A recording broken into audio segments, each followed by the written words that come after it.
What is goody, everybody? It's full-time trip. We're back in the building. Arsenal 1, Newcastle 0 at the Emirates Stadium. That's better. That's better. Honestly, that made me feel better. Made me feel better. I'm not gonna lie to you. Make sure you like, comment, subscribe, all that good stuff. But we go through this game, end up victorious after, a pretty back and forth kind of game, to and fro, day and night in terms of halves. And we go through on the other side, get all 3 points, lock in our qualification to the Champions League, and pretty much practically confirm second place again. Second again, ole, ole. Or yeah, all that good stuff, blah, blah, blah. But it's been a solid performance, man. Second half, great performance. First half, no bueno. Just to call it there and call it straight down the middle. But it's a happy day. It's a bittersweet day for many of things. Again, another conflicting day. That first half was so dead. I drew barely any positives. Trossard and Raya saves were the only positives for that, but Raya's saves got canceled out by Raya's mistakes in his short range passing. So yeah, that was only Trossard being any type of positive in the first half, and even that was like yeah, like there was just nothing there I could really say definitively, hey, this is a great net benefit there. Second half, we came out the blocks a lot better. There was a lot more energy in it. I think there was, again, a lot more forwardness in it. I think that was due to a couple of big changes that we had to make due to precaution, but turned out very well. And a great move and great strike from Declan Rice to keep us ahead and keep us over the line. Good stuff, man.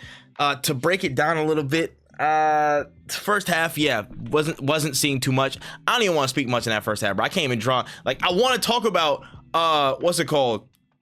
I want to talk about using more central access for Saka, and Saka getting, again, the reins in the central space, and how that was a tactical adjustment that he made coming into this game, Arteta. But I can't really say anything because like it kind of was starting to go off, but we just didn't really get much of the ball. It was dangerous situations. The defense was sloppy. Like people weren't as sharp as I thought on the ball. Just things were going nowhere. Dead half. Can't really draw anything from it. But the second half, much better. And I'll get right to the brass tacks. One of the people who I think changed the game came on midway for Saliba. Ricardo Calafiori, man. Calafiori is an absolute baller. Again, if you are doubting this guy's quality, you're an enemy of progress. I'm going to be very plain up with you. I'm going to speak facts on this, man. I get his injury record. Yes, that is unfortunate. That is something that we cannot control. And you're saying, hey, you're fearful of the injury record. I absolutely understand that. But if you're knocking this guy's quality and what he can do, based off of the moments that he's provided this season alone, I don't know what to tell you. Outside of probably Bukayo Saka, he probably has the top 3 most X factor in this entire team, in this entire club right now. I'm telling you, the way that he is so geared for action, so positive. I think it's positive magnetism, if I could describe him really. Positive magnetism. Like everything he does, I feel like it's just so positively charged, it automatically ups the tempo for us in some way. It gets us through a reset faster when he makes, again, a defensive action and gets the ball back to Ryan in safe hands, advancing the ball, being in the final third and pushing up, dribbling past players, even doing little, little touch and goes and stuff like that. Like, bro, he's so good. I think he's a lot smoother on the ball than people may think, given the time that they've seen him, and just his impact in terms of positivity in the final third. And again, in all phases, in some ways, I think he has capacity to carry the ball as well, which we've obviously seen.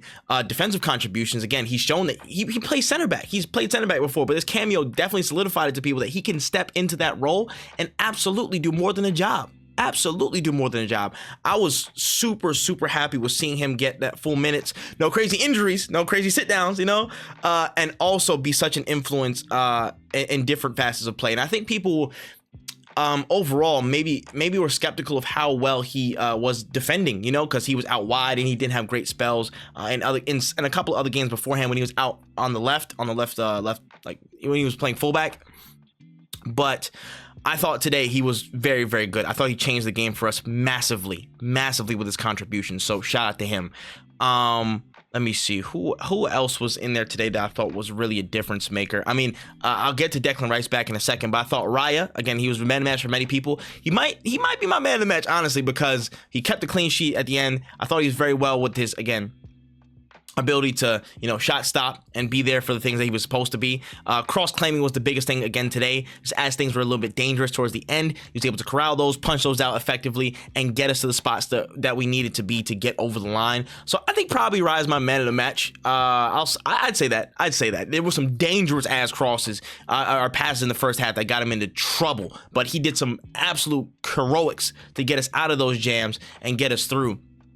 And very, very much I am appreciative of his efforts. Declan Rice, I thought he was dead on his legs for a lot of the game, but this man muscled through like an absolute warrior, and he provided a key moment. Again, key ball striking, great ball striking. Literally him, Marino, Kieran Tierney, Waneri. They're probably the 4 most lethal strikers or purest strikers of the ball that we have at the club. That's gotta change. But that's nice that we have those players there, but we got to add those numbers. We got to add numbers onto that, please. That will be great. But I thought Declan Rice was, again, great for that moment. Tired, dead on his legs, but just fought through like a warrior to get over the line in that regard. I thought Ben White wasn't bad at all, honestly. I thought he was feeling himself in the attacking third. I thought he was decent. Honestly, I think he was pretty good. I think he was feeling himself more and getting back into the swing of, being effective in the final third and, again, being proactive in terms of his legs and defensively and getting things under control and corralled. I thought that was better. Kiwior, man. Let me give a shout out to Kiwior, man. Well, I don't know if he's going to be here next season. I don't know if he's going to stay, or I saw the links with Napoli or whatever, but if he goes, I'm absolutely proud of what he's been able to do, especially I think this has been his most important stint as an Arsenal player. This time when Gabriel's been out, it's been the most pivotal and most critical for him to perform, and he stepped up in that way. I think there are still little things where obviously we can't really control it in terms of the little tendencies that we can get in this space of time. Might not be able to work with him much more in terms of like defensive spacing between him and the midfield and getting that right with other players in proximity to him. But the heroics, the efforts, the block that he had, I don't know if it was on Willock or somebody else, but he tracked back all the way to get that block out of the Newcastle player's feet just before it was strike zone time, and that just epitomized his efforts in this game and in this stint that he's had. I'm super proud of him. If he stays, I think he's a quality option for us. He's proven to be that, and he stepped up massively. But if he goes, I'll be absolutely proud of him, and he's gonna smash it wherever he goes at, man. In my opinion, I think he's great.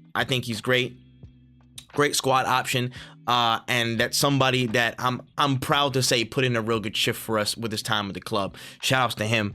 Who else was in there? I thought Martinelli was better when he was actually in that center forward like kind of position, and he was able to facilitate some of the buildups. He was able to fight with the center backs, able to fight with Dan Burn and Kraft and Shaw, and be able to get something over there. Again, let the dog eat, man. Let the dog get some runs in center forward, bro. Let him get central. You know what I mean? Like, let him and Saka interchange with the right of way when it comes to getting into some central spaces, and both of them had some access, but give them the reins when it comes to that stuff, bro. Give them the reins and lock in. Let them fight in that. Let them fight with the dogs out there, bro. They big dogs. Let them fight, man.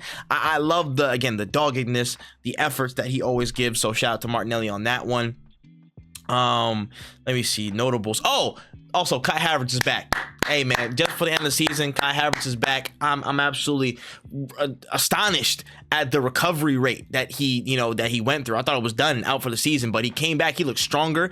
He looks fit. He looks good to go. But shouts to him. Just a couple of games just to get a run out, and just take a rest because we're going to need him for next season. I thought that was pretty much that. I thought Arteta coached a great game where there was definitely a lot of potential pitfalls with how they set up with the back three and being able to get a lot of love and a lot of service through the midfield with their runners and with their passing. And they came with a great game plan. They came with a great game plan to open us up and get us a bit split out over the pitch. So, they had more access moving through the midfield, and it was not an easy game. Not an easy game, but we adjusted well in the second half, and I think we got what we deserved. Special shout out as well to Kieran Tierney. Special shout out to Jorginho. This was more than likely their last game for the club. More than likely their last game for the Arsenal. And I love them guys, bro. I love them. I'm gonna be real. I was skeptical of Jorginho when he first came in, but I'm like 12 million. I guess we'll see. The Aston Villa moment when he got the winner for us, or the 3-2 to get us ahead, and just so many how many Newcastle games that he bossed. How many games that he's just absolutely been a factor in, and just general, man, absolute general. Again, I said this like early in his tenure too. I take back everything I ever said that was bad about him at Chelsea, bro. I take back everything, man. I'm sorry. This guy is an absolute maestro, man. I love him, and I wish him the best at Flamengo. But yeah, just great servant to the club, great value for money. I thought that was a win overall for his time that he was with us. And Kieran Tierney, somebody that has been heavily affected by injury. Somebody that has fought tooth and nail for the club, especially in the worst of times. 6 years at this club when shit was going left, I'm a side note, I'm also a Knicks fan, so it reminds me of some of the times that we were in, other eras where the players are bad, like Mario Hezonja and Raymond Felton and stuff like that, but he was with us for dark times, and I'm glad that he saw at least moments that we were in the ascendancy. I'm glad that he was with us for moments that we were on the up, and I really wish we could have got him, a major trophy, like a major trophy, a Prem or a CL. But I'm absolutely proud of him, and I'm absolutely happy that he had his time with us in the club. But yeah. It's time to move forward. It's time to move forward for those players. It's time to move forward for some people that I don't think should still be here at the club. In a less positive light, and I can speak about that in the postseason and stuff. But and it's time to bring new players in, man. We got a new kit today. It's about fresh faces. Declan Rice said it in his post-match interview. It's about new faces now. We've got to the stopping point. We can relax our shoulders and really look back and understand, hey, we need numbers now. We need real numbers, and we need real quality. We know exactly where we need to look. Kroenke knows, Arteta knows, these players know, the fans know. We know exactly the positions we need to fill, and now it's about being proactive and making sure that's done early and done effectively. We need it. We need it. This season upcoming is huge. It's huge, in my opinion, and I don't think I'll change it going through this summer. It's important. We have to get something. We got to get some. I'm leaving here with something next season. That's the hallmark of next season. I'm leaving here with something. We got to, and not just in terms of in the trophy hunts and all stuff like that, but in terms of completion of the squad, because we have been denying again a prime area for a long time in terms of the attack that we must address. It has to be addressed fully, damn near fully, 80% of the way this summer. That left wing and striker position, that left wing and 9 has to be addressed. No questions about it. Fully addressed. We need at least one body in center forward, and a minimum one in left wing. And then we can have an extra winger depth or whatever you want. But those positions to refill and restock with the players that are outgoing, and then those attacking positions. It's important, man. Whew, it's tough. It's been a long season. It's not done just yet. We got one more game at Southampton before I can really call it out and say peace for now. But it was a good win today. And hopefully Newcastle doesn't get Champions League footy. Outshallah, prayers down. Okay, let me know in the comment section below what you thought of the match, what you thought of the performances and all that good stuff. I'm Full-Time Trip. This has been my time, and also I will put a link somewhere in here. Make sure you check out the show called Wafflenomics. We are back, my good people Wolfie and Niren. We're back in the building. FNG, Wolfie, and myself, we back on the Wafflenomics. Make sure you check it out. Just gonna be fun stuff, yapping about everything football. So man, we gonna run it again. But with that being said, I'm Full-Time Trip. That's all the time I got, and we are out of here, man. Enjoy y'all weekends. Let's enjoy the end of the season as much as we can. COYG. Peace.